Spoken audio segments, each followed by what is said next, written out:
6월 26일 수요일 하나님께서 저희에게 허락하신 말씀은 열왕기하 4장 8절부터 17절까지의 말씀입니다. 하루는 엘리사가 수뎀에 이르렀더니 거기에 한 귀한 여인이 그를 간권하여 음식을 먹게 하였으므로 엘리사가 그곳을 지날 때마다 음식을 먹으러 그리로 들어갔더라. 여인이 그의 남편에게 이르되 항상 우리를 지나가는 이 사람은 하나님의 거룩한 사람인 줄을 내가 아노니 청하건대 우리가 그를 위하여 작은 방을 담 위에 만들고 침상과 책상과 의자와 촛대를 두사이다. 그가 우리에게 이르면 거기에 머물리이다 하였더라. 하루는 엘리사가 거기에 이르러 그 방에 들어가 누웠더니 자기 사환 게하시에게 이르되 이 수넴 여인을 불러오라 하니 곧 여인을 부르매 그 여인이 그 앞에 선지라. 엘리사가 자기 사환에게 이르되 너는 그에게 이르라. 내가 이같이 우리를 위하여 세심한 배려를 하는도다. 내가 너를 위하여 무엇을 하랴? 왕에게나 사령관에게 무슨 구할 것이 있느냐 하니 여인이 이르되 나는 내 백성 중에 거주하나이다 하니라. 엘리사가 이르되 그러면 그를 위하여 무엇을 하여야 할까 하니 게하시가 대답하되 참으로 이 여인은 아들이 없고 그 남편은 늙은 나이다 하니 이르되 다시 부르라 하여 부르매 여인이 문에 서니라. 엘리사가 이르되 한 해가 지나 이때쯤에 내가 아들을 안으리라 하니 여인이 이르되 아니로소이다. 내 주 하나님의 사람이여 당신의 계집종을 속이지 마옵소서 하니라. 이 여인이 과연 잉태하여 한 해가 지나 이때쯤에 엘리사가 여인에게 말한 대로 아들을 낳았더라. 아멘. 저희가 이 앞 본문에서 엘리사가 남편이 죽고 빚 때문에 두 아들이 종으로 팔려갈 위기에 놓인 과부를 위해 이적을 행한 그런 내용을 함께 나누었는데요. 오늘은 이 엘리사가 경제적으로는 풍요하지만 아들이 없는 경건한 여인에게 아들이 생길 것이다 라고 하는 소식을 전하는 내용을 함께 나누도록 하겠습니다. 오늘 본문은 두 단락으로 구분해 볼 수 있는데요. 8절과 11절입니다. 이 두 구절 모두 어떻게 시작하냐면 하루는 이라고 시작을 합니다. 그러니까 각각 어느 시점에 일어난 사건을 묘사하고 있는 거죠. 먼저 이 첫 번째 어떤 하루에 일어난 사건인지 보도록 하겠습니다. 8절 하루는 엘리사가 수넴에 이르렀더니 거기에 한 귀한 여인이 그를 간권하여 음식을 먹게 하였으므로 엘리사가 그곳을 지날 때마다 음식을 먹으러 그리로 들어갔더라. 이 수넴이라고 하는 곳에 한 여인이 살고 있었는데 이 여인은 귀한 여인이다라는 거죠. 귀한 여인이라는 이 묘사는 사회적으로 지위가 높고 부유한 여인이다 이런 표현으로 볼 수 있는데요. 그는 사회적 지위가 높고 부유했지만 교만한 사람은 아니었습니다. 그녀는 하나님의 사람 엘리사가 늘 자신이 살고 있는 지역을 지나갔는데 그때마다 그를 불러 음식을 대접했던 그런 여인이었습니다. 그런데 어느 날 이 귀한 여인이 남편에게 요청을 했다 하는 거죠. 9절과 10절 말씀입니다. 여인이 그의 남편에게 이르되 항상 우리를 지나가는 이 사람은 하나님의 거룩한 사람인 줄을 내가 아노니 청하건대 우리가 그를 위하여 작은 방을 담 위에 만들고 침상과 책상과 의자와 촛대를 두사이다. 그가 우리에게 이르면 거기에 머물리이다 하였더라. 그 여인은 남편에게 어떤 요청을 하는데 그 뭐냐면 엘리사가 하나님의 거룩한 사람이 분명한데 그가 우리 집을 방문할 때 단지 음식만 주는 게 아니라 그를 위한 작은 방을 만들어서 머물 수 있도록 하자라고 제안했습니다.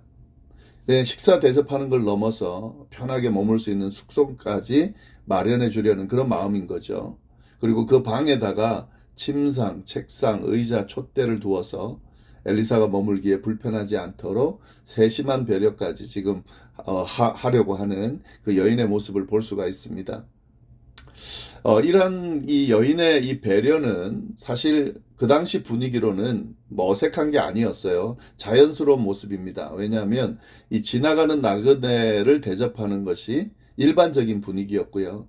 특별히 하나님의 백성들로 율법에 명시되어 있는 당연한 행동이었습니다.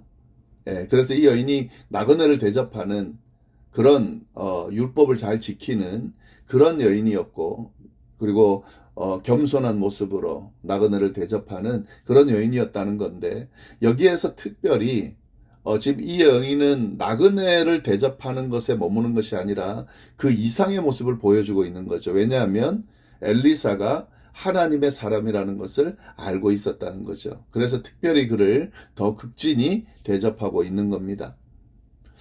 지금 이 여인의 이러한 태도는 사실 굉장히 우리가 주목할 만하고 칭찬받을 만한 그런 모습을 보이고 있죠. 사실 이거 나그네 대접하고 그리고 또 하나님의 사람을 대접하고 하는 건 쉽지는 않습니다.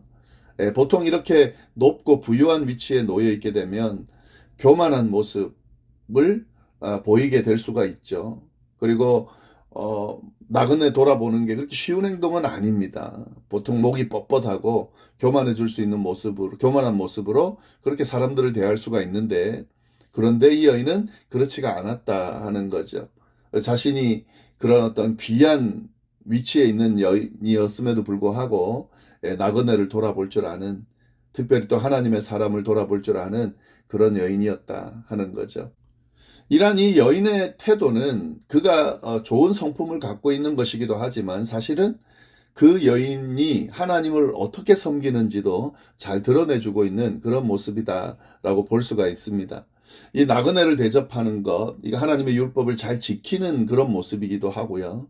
그리고 하나님의 사람을 잘 대접한다라고 하는 것은 그가 하나님을 향한 어떤 마음을 갖고 있는지가 드러나는 거죠. 보통 이 하나님의 사람을 섬길 때에 그 사람이 갖고 있는 어떤 탁월한 모습, 그런 모습에 대한 반응으로 보이기보다는 하나님에 대한 태도를 가지고 그가 하나님의 역할을 감당하는 사람이기 때문에 그를 잘 대하는 거죠.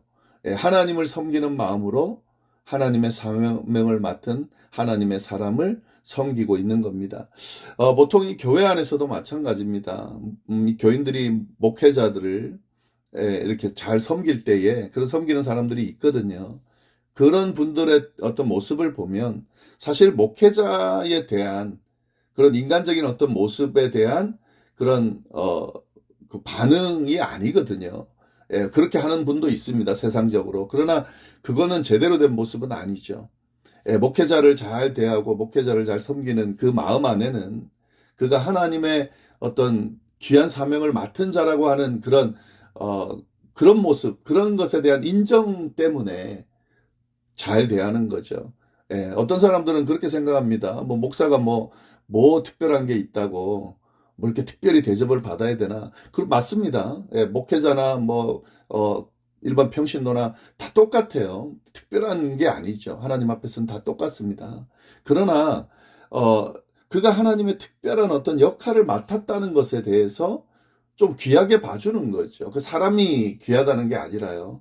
그런 역할을 맡은 그런 그 자체를 귀하게 봐주는 거죠. 그러니까 하나님께서 그에게 그런 역할을 맡겼다. 하나님에 대한 태도로 그 일을 맡은 자에게 대해서 좀 더 귀하고 특별하게 대해주는 거죠. 그러니까 하나님을 향한 마음이 그렇게 표현이 되는 겁니다. 지금 이 여인은 그런 모습을 지금 보여주고 있는 거죠.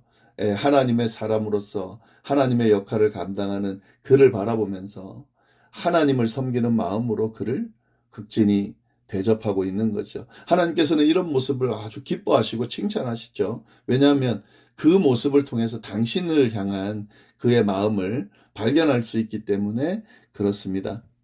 네, 지금 이 여인이 이제 그런 모습을 보이고 있는데, 이러한 여인의 모습을 엘리사는 어떻게 평가하는지 우리가 다음 내용을 보면서 알 수가 있습니다. 또 다른 하루의 내용을 보도록 하겠습니다. 11절. 하루는 엘리사가 거기에 이르러 그 방에 들어가 누웠더니, 어떤 그 하루 그 날에 엘리사가 이제 그 여인이 마련한 방에서 머물고 있을 때 이야기다라고 하는 거죠. 12절 13절. 자기 사환 게하시에게 이르되 이 수넴 여인을 불러오라 하니 곧 여인을 부르매 여인이 그 앞에 선지라. 엘리사가 자기 사환에게 이르되 너는 그에게 이르라. 내가 이같이 우리를 위하여 세심한 배려를 하는도다. 내가 너를 위하여 무엇을 하랴? 왕에게나 사령관에게 무슨 구할 것이 있느냐 하니 여인이 이르되 나는 내 백성 중에 거주하니이다 하니라.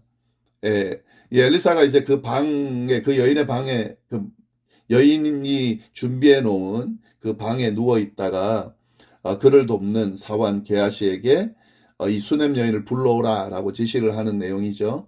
그 여인이 왔을 때에 엘리사는 이 자신의 일행을 위해서 세심한 배려를 하는 것에 대해서 감사하면서 그에 대한 감사의 표현으로 무엇을 해줄지 원하는 것을 말하라라고 물어봅니다. 네, 근데 여기서 우리가 한 가지 짚고 넘어가야 될 것은요. 이걸 물어볼 때 여인을 불러서 여인이 앞에 있는데 그의 사환 게하시를 통해서 질문을 전달하고 있죠. 이건 이제 당시 분위기를 반영하는 거죠. 여인에게 바로 이렇게 대화하는 그런 무례를 범하지 않으려는 그런 의도로 보이는데요.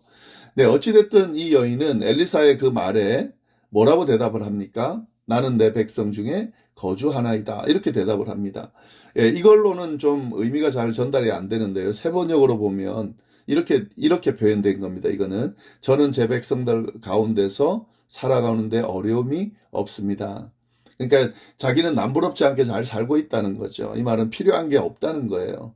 그가 많은 재산을 가지고 있고 높은 지위에 있으니까 더 필요한 것이 없다라고 지금 이야기를 하고 있는 건데 사실 이것도 쉬운 그런 모습은 아니에요. 보통 사람은 욕심이 끝이 없기 때문에 가질수록 더 가지려는 모습을 드러내는 것이 일반적입니다. 그래서 부유한 사람들이 더 부유해지려고 애를 쓰고 있고요. 권력을 가진 자들이 더 높은 권력을 가지려고 애를 쓰는 겁니다. 그렇기 때문에 이 여인도 당연히 더 많은 재산, 더 높은 자리에 오르게 해달라고. 왜냐면은 소원을 들어준다고 그러니까 그렇게 말할 수 있습니다.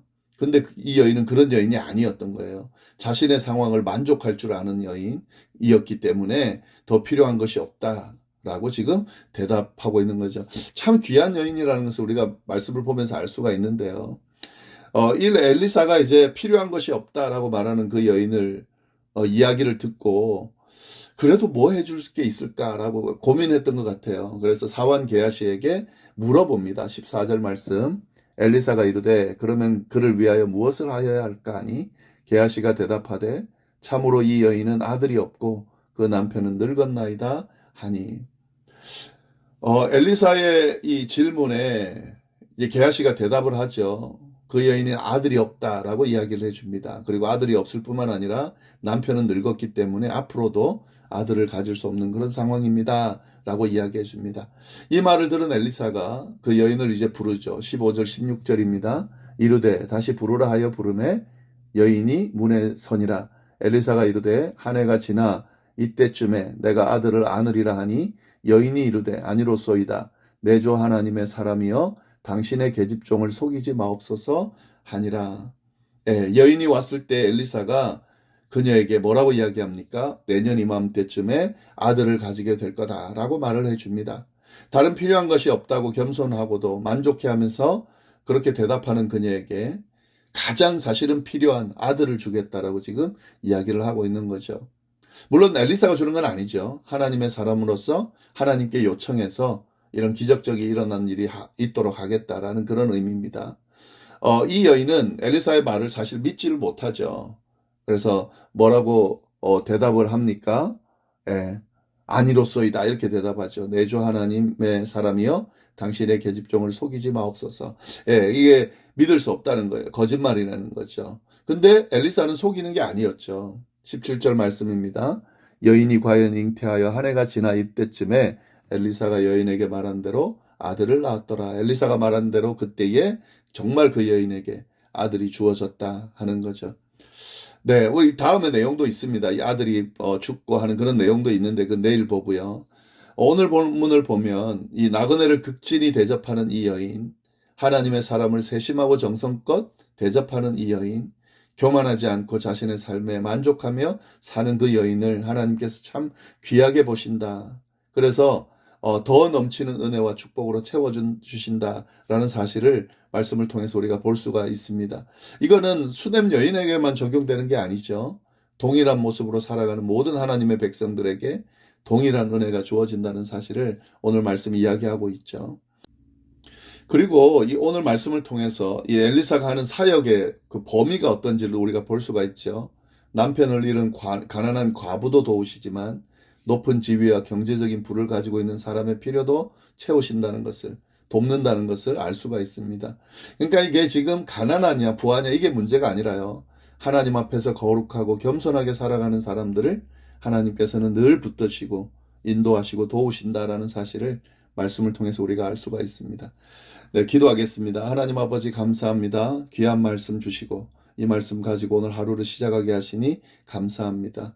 어디에서 무엇을 하든지 우리를 도우시고 이끄시는 그 하나님의 손길을 느끼며 살아가는, 그리고 하나님의 백성답게 하나님 앞에 거룩하고 겸손하게 살아가는 우리의 삶이 되도록 인도하여 주옵소서. 감사드리며 이 모든 말씀 예수님의 이름으로 기도드립니다. 아멘.